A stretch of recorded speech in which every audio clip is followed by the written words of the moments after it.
तो दोस्तों आज मैं एक्सप्लेन करूंगा एक बहुत ही बढ़िया साइकोलॉजिकल हॉरर मूवी को जिसका नाम है असाइलम ऑफ डार्कनेस। मूवी काफी अच्छी है, कॉन्सेप्ट काफी डिफरेंट है इसका, आपको देखने में काफी मजा आने वाला है। और मैंने हाल ही में ही काफी इंटरेस्टिंग मूवी को एक्सप्लेन किया है जो कि one of the best psychological horror film है, उसको भी जाकर देख लेना। उसका लिंक आपको नीचे कॉमेंट सेक्शन में मिल जाएगा। तो चलिए अब बिना किसी देरी के चलते हैं सीधा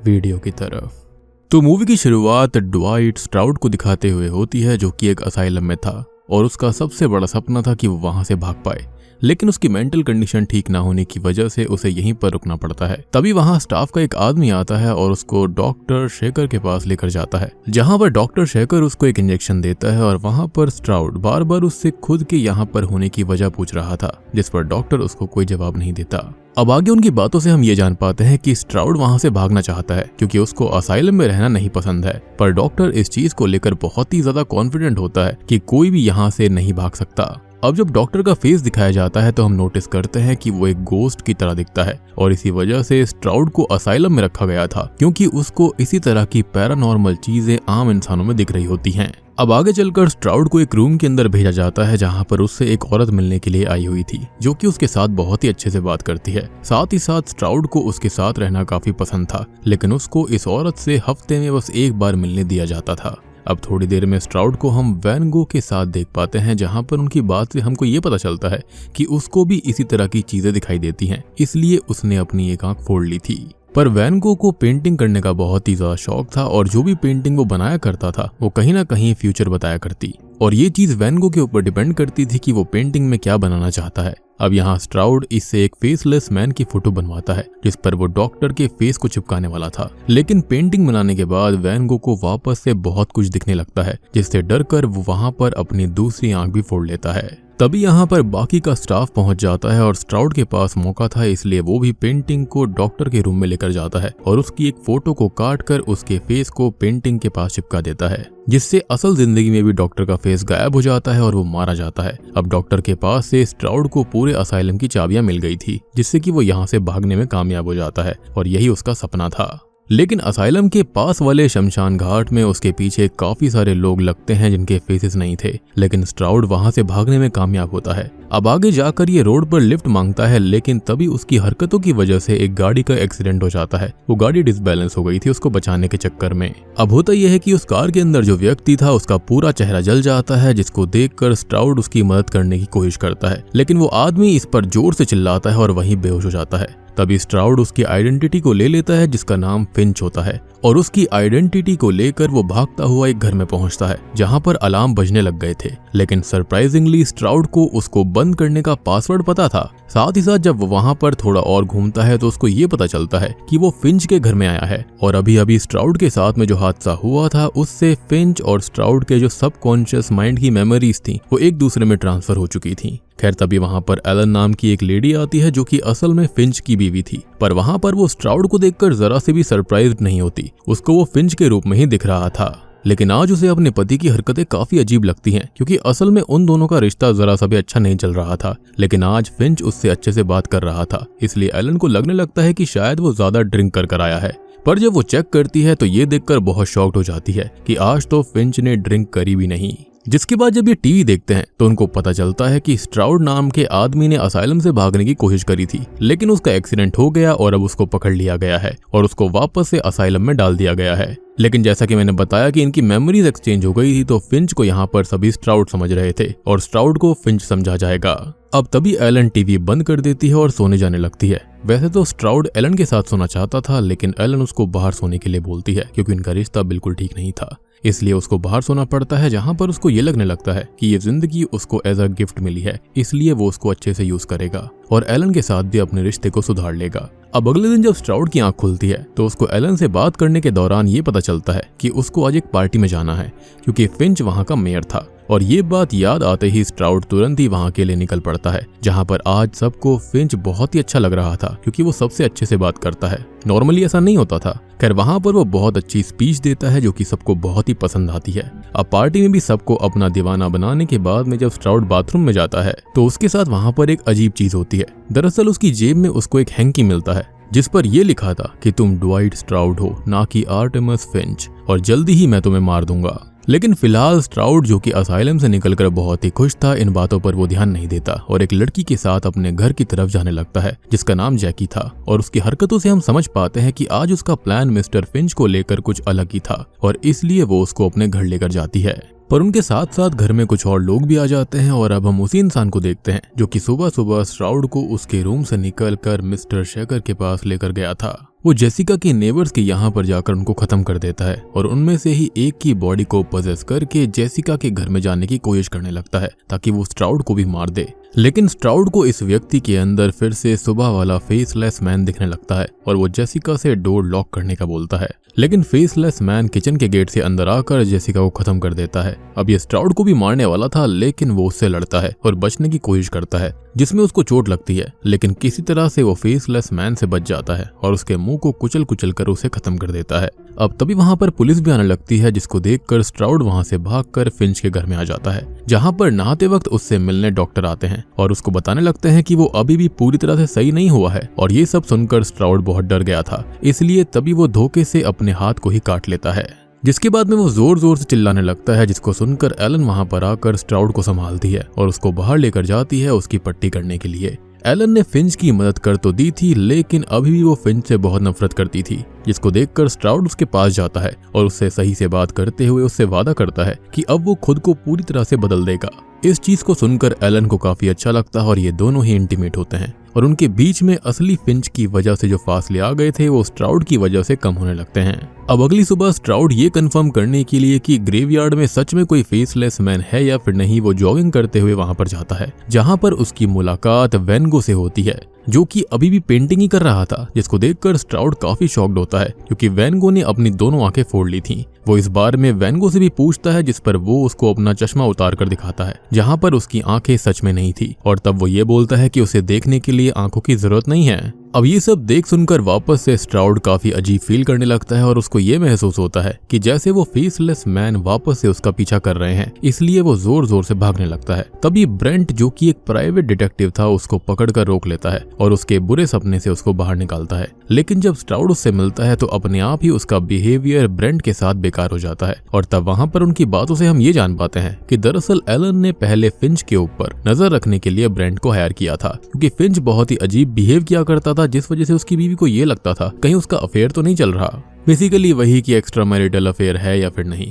और उसको मुद्दा बनाकर फिंच और एलन का डिवोर्स करवाया जा सके, क्योंकि उस वक्त एलन इस रिश्ते को रखना नहीं चाहती थी। लेकिन जब स्ट्राउड को ये बात पता चलती है तो वो तुरंत ही ब्रेंट को लेकर अपने घर जाता है और एलन से उसकी बात करवाता है, जो कि पिछली रात फिंच यानी कि स्ट्राउड के साथ अच्छी बीतने की वजह से उससे अब डिवोर्स लेना नहीं चाहती थी, जिसको जानकर अब ब्रेंट वहां से जाने लगता है। लेकिन तभी स्ट्राउड उसको रोकता है और उसे पैसे देता है और बदले में उससे असाइलम के डॉक्टर शेकर और साथ ही साथ ड्वाइट स्ट्राउड के बारे में पता करने के लिए बोलता है। पर जब ब्रेंट वहां जाकर सब कुछ पता करने की कोशिश करता है तो उसको ये जानकारी मिलती है कि डॉक्टर शेकर नाम का कोई भी डॉक्टर असाइलम में है ही नहीं। शेकर नाम का बस एक रूम है जहां पर सभी पेशेंट्स को लेकर जाया जाता है ताकि वहां पर उनको दवाई दी जा सके और उन्हें थोड़ा सा डराया जा सके ताकि वो अपनी मेंटल स्टेट को बूस्ट करके वहां से निकलने की कोशिश करें, जिससे उनकी मेंटल स्टेट में सुधार होता है। ये सब जानने के बाद स्ट्राउड और ज्यादा शॉक्ड हो जाता है, लेकिन वो इस चीज को ब्रेंट के सामने जाहिर नहीं होने देता और उससे ये बोलता है कि वो अब ड्वाइट स्ट्राउड के बारे में पता करे,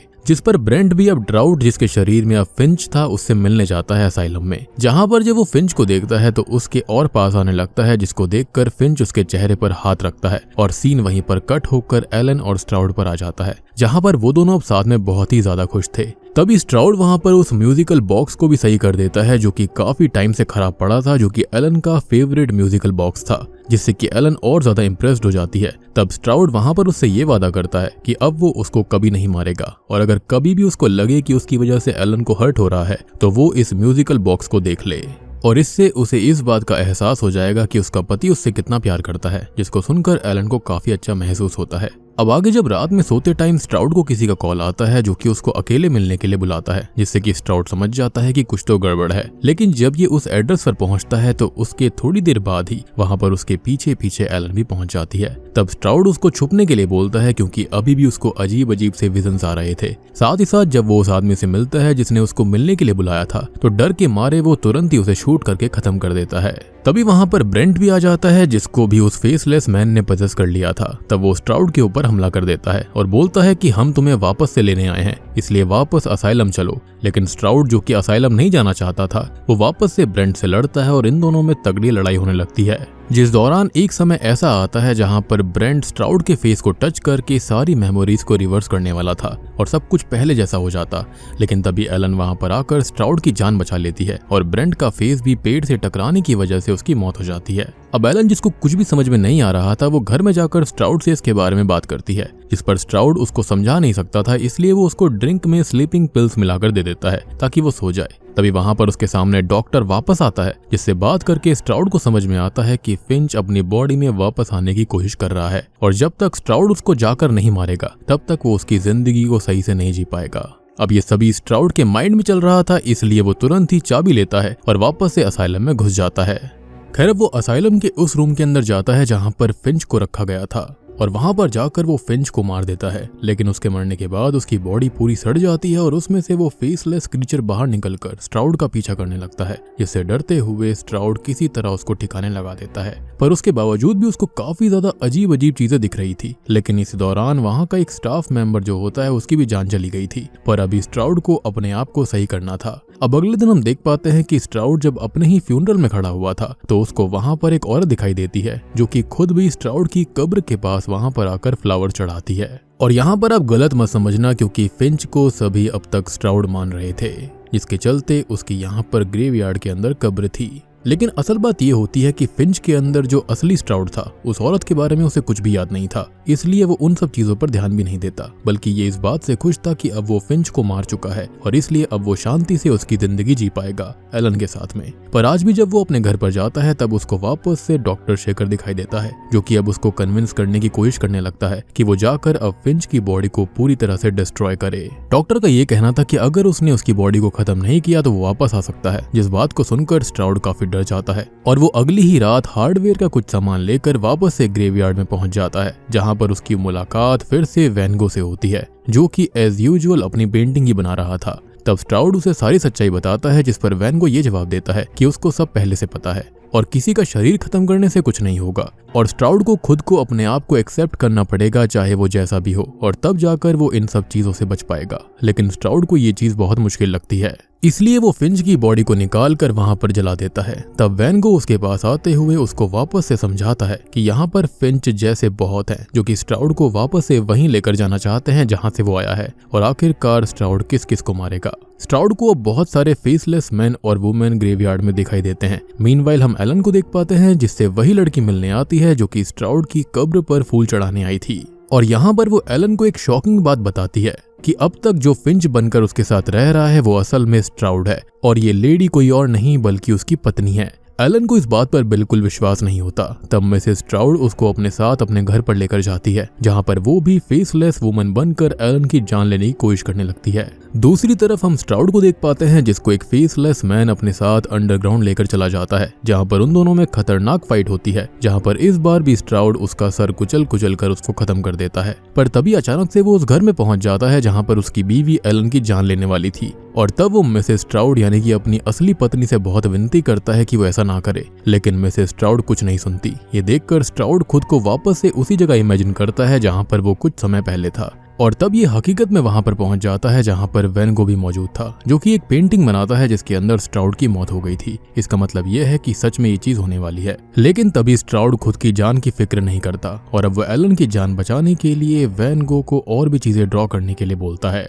और तब हम अब एलन को देख पाते हैं, जो कि अब खड़ी हो जाती है, और तब उसका पीछा मिसेस स्ट्राउड की बॉडी से निकला एक फेसलेस मॉन्स्टर करने लगता है। पर तभी वैन गो की बनाई गई पेंटिंग की वजह से अचानक से उस घर का डोर उस जगह पर आकर खुलता है जहां पर स्ट्राउड मौजूद था। तब स्ट्राउड भी समझ जाता है कि असल में अब तक जो कुछ भी हुआ वो सब कुछ एक भ्रम था, और पास्ट में वो एक साइकोपैथ किलर हुआ करता था जो कि लोगों को मारता था, और अब वही लोग उसको हॉन्ट कर रहे थे रियल लाइफ में, जिसको रोका नहीं जा सकता, और शायद से इसलिए उसको मेंटल इंस्टीट्यूट में रखा गया था। और तब जाकर उसे समझ में आता है कि यहाँ पर जितने भी लोग अब तक उसको मारने आ रहे थे, ये फेसलेस लोग जो थे वो कोई और नहीं बल्कि उसके ही विक्टिम थे। उसने पास्ट में इन सभी को मारा था, जिसके चलते उसे मेंटल इंस्टीट्यूट के अंदर भर्ती कर दिया गया था। लेकिन उसे अब एलन से प्यार हो चुका था। और उसे ये भी शायद याद आता है कि उसने अपनी बीवी को भी खत्म कर दिया क्योंकि वो भी एक विक्टिम थी। लेकिन वो एलन के साथ ऐसा नहीं करना चाहता था, जिसके बाद वो जीने की उम्मीद छोड़ देता है और समंदर में जाकर खुद की जान ले लेता है। अब मूवी के अंतिम सीन में हम एलन को देख पाते हैं जो कि अब वैन गो की पेंटिंग को देखती है, तो उसको पता चलता है कि स्ट्राउड ने उसकी जान बचाने के लिए वैन गो से वही म्यूजिकल बॉक्स पेंटिंग पर बनवाया था जो कि उसने सही किया था।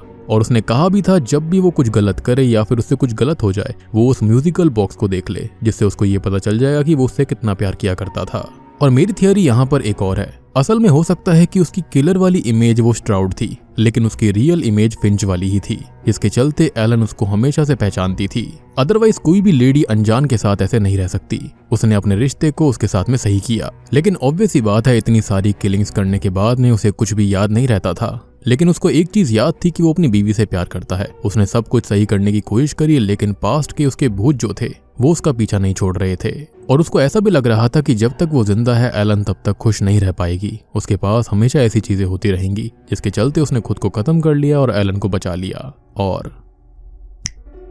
बूम, इसी के साथ में ये मूवी यहीं पर खत्म हो जाती है। तो दोस्तों ये थी असाइलम ऑफ डार्कनेस फिल्म की कहानी। अब इसके अंदर देखो एक चीज और बताई गई है कि जब वहां पर वो डिटेक्टिव गया था असाइलम के अंदर सारी चीजें पता करने के लिए, तो उसको पता चला था कि शेखर नाम का वहां पर एक रूम है, ना कि कोई डॉक्टर। और वहां पर लोगों को ऐसे सर्कमस्टेंसेस में डाला जाता है जिससे वो लोग ठीक हो सकते हैं, मेंटली स्ट्रांग हो सकते हैं। तो माइट भी ये पूरा का पूरा एक प्ले था जो कि सारे लोग मिलकर यहाँ पर कर रहे थे स्ट्राउड को बचाने के लिए। आपने शटर आइलैंड मूवी देखी होगी, बिल्कुल वही कॉन्सेप्ट यहाँ पर हो सकता है। माइट भी यहाँ पर ऐसा हुआ होगा कि उसने अपनी बीवी को पास्ट में मार दिया होगा। और अगर एलन का पति फिंच हुआ करता था तो यहाँ पर वो स्ट्राउड के साथ क्यों रह रही थी, तो हो सकता है वो भी इसी प्ले का हिस्सा होगी ताकि स्ट्राउड यहाँ पर ठीक हो जाए। लेकिन अल्टीमेटली वो ठीक नहीं हुआ और उसने अपनी जान दे दी। यानी कि वो कभी भी इस मेंटल इंस्टीट्यूट से बाहर नहीं गया था। इस पूरे के पूरे एरिया को ही एक प्ले की तरह कर दिया गया ताकि उसको ऐसा लगे कि वो वहां से भाग चुका है। या फिर अगर मूवी को साधारण तरीके से देखा जाए तो जैसा हुआ वो तो मैंने आपको बता ही दिया है। वाकई में यहाँ पर इनकी मेमोरी जो थी वो चेंज हो गई होगी और ये जितने भी गोस्ट वगैरह थे जो कि स्ट्राउड को मारने आ रहे थे वो उसके पास्ट के विक्टिम्स रहे होंगे। बाकी आप लोग बताना कि आपको क्या लगता है कौन सी थियरी ज्यादा सही बैठती है। मेरा पर्सनल बिलीव यही है कि जो शेखर नाम का रूम था वहां पर ऐसा सेटअप करा गया था जिससे कि सारे के सारे लोग ठीक हो जाएं इंक्लूडिंग स्ट्राउड। तो उम्मीद करता हूं कि आपको वीडियो पसंद आई होगी, अच्छी लगी होगी। अच्छी लगी है तो वीडियो को लाइक कर देना, चैनल के ऊपर नए हैं तो सब्सक्राइब कर लीजिए। तो मैं आप सबको मिलता हूँ अगली वीडियो के साथ में, तब तक के लिए